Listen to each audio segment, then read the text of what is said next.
मीच काय पण प्रत्येक महाराष्ट्रामध्ये व्यक्तीला राजकीय पक्ष नाही असेच वाटत होते की महाराष्ट्र आणि हरियाणामधील निवडणुका दिवाळीच्या आधी होतील. 2009, 2014, 2019 हे तिन्ही वेळे राज्यामध्ये निवडणुका एकाच वेळी झाल्या होत्या. पण यावेळी निवडणूक आयोगाला असे वाटले की महाराष्ट्राच्या काही भागामध्ये अतिवृष्टी पुरामुळे परिस्थिती ठीक नाही. अशा लोकांना उत्सव विनावियात साजऱ्या करण्यासाठी पाहिजेत. म्हणून हरियाणाबरोबर जम्मू काश्मीरच्या निवडणुकीची घोषणा आता महाराष्ट्रामध्ये सुद्धा झाली नव्हती. तसंच असं सर्व गोष्टी घडत असताना महाराष्ट्राच्या विधानसभेमध्ये कार्यकाळ एका 26 नोव्हेंबर समाप्त होत असून हरियाणाचा 3 नोव्हेंबरला संपेल. अशा प्रकारे दोन राज्यांमध्ये जर अंतर तर कमी असेल तर निवडणूक आयोगाचा प्रयत्न एकत्र निवडणूक घेण्याचा असतो. मागच्या 3 वेळामध्ये असं झालं होतं. यावेळी निवडणूक आयोगाने आपली भूमिका सुभेदारांनी विरोधकांनी पक्षकांनी मुद्दा उचलून धरला होता.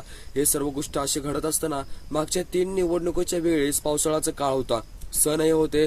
मग त्यावेळी कशा काय केल्या निवडणुका घेतल्या, यावेळी अशी कशी काय वेगळीच परिस्थिती होती असा प्रश्न विरोधकांना विचारणारच होता. पण सण तर हरियाणामध्ये सुद्धा आहेत. सुरक्षिततेचा विचार करायचा तर पंतप्रधान एकाच वेळी देशभरामध्ये निवडणूक घेण्याची गोष्टी करत असतात. तर इथे तर निवडणूक आयोग काही राज्यांच्या निवडणुका एकत्र घेताना सुरक्षिततेचा मुद्दा पुढे करताना दिसत असतात.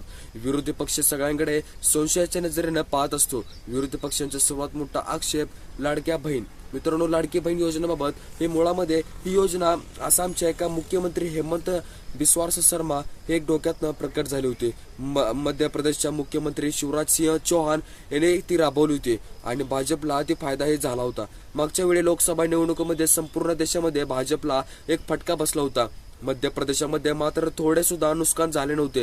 इकडे मात्र महाराष्ट्रामध्ये महाविकास आघाडीने 48 पैकी 31 जागा तर मिळवल्या होत्या. एनडीएला चेअरमन इटुडोरेला बोर्ड केवळ 17 जागा जिंकता आल्या होत्या.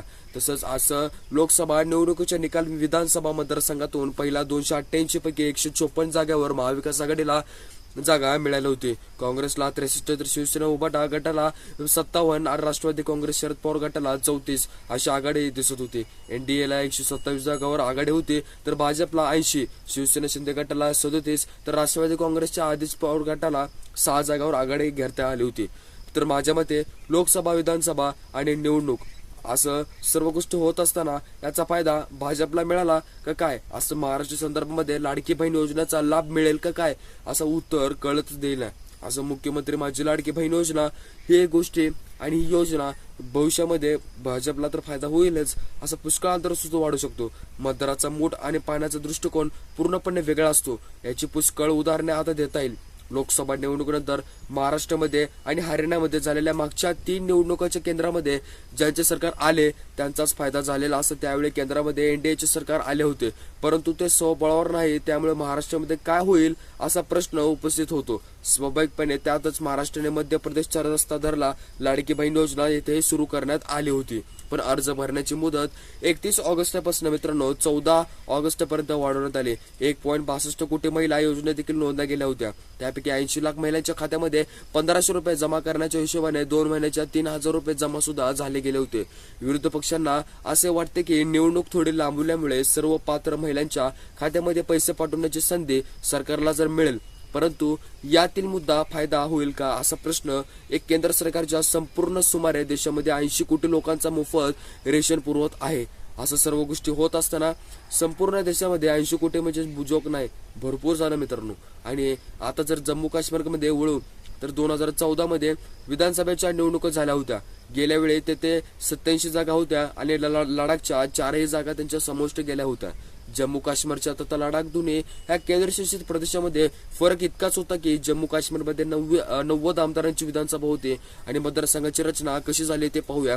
जम्मू काश्मीरमध्ये विभागामध्ये 6 जागा वाढल्या होत्या तर डोंगराळ प्रदेशामध्ये केवळ 1 जागा लढवली होती. बाकी 5 आमदारांनी नेमणूक राज्यपाल स्वतंत्रपणे करतील असं धरलं होतं. तसंच 2027 मध्ये 370 कलम हटवल्यानंतर 19 मध्ये कलम हटवल्यानंतर गेल्या काही तिथे बदललेल्या जम्मू काश्मीरचा नवा प्रकाश पाहिला होता. विकासाचा नवा प्रभाव तिथे असताना तिथे पाहून शेजारी पाकिस्तानच्या मिरच्या झोंबत होत्या. त्यामुळे तेथे दहशतवादी कारवाया वाढल्या होत्या. आपण दहशतवाद्यांना वेचून मारत आहोत परंतु अनेक अधिकारी जवान हे कामी आले नव्हते. जम्मू काश्मीरचे माजी डीपीजी SP वैद यांच्या म्हणण्यानुसार पाकिस्तानच्या सेनेच्या 600 छापेमारीनुसार काश्मीरमध्ये घुसलेले होते. त्यांच्या या समाचार घेतला होता. सैन्य घाईलाच कोपऱ्यातील लोक दहशतवाद्यांना सामना करत असतात, हा खरा मुद्दा आहे. तर जम्मू काश्मीरमध्ये लोकांसाठी मतपेटीच्या माध्यमातून शांतता प्रस्थापित करण्याची इच्छा सुवर्ण संधी आहे, मात्र ते नक्कीच असेल. असं हे गोष्टी घडत असताना हे पूर्ण. मित्रांनो, व्हिडिओ कसा वाटला? व्हिडिओ लाईक करायला अजिबात विसरू नका. भेटू अशा नवीन व्हिडिओमध्ये. तोपर्यंत बाय बाय.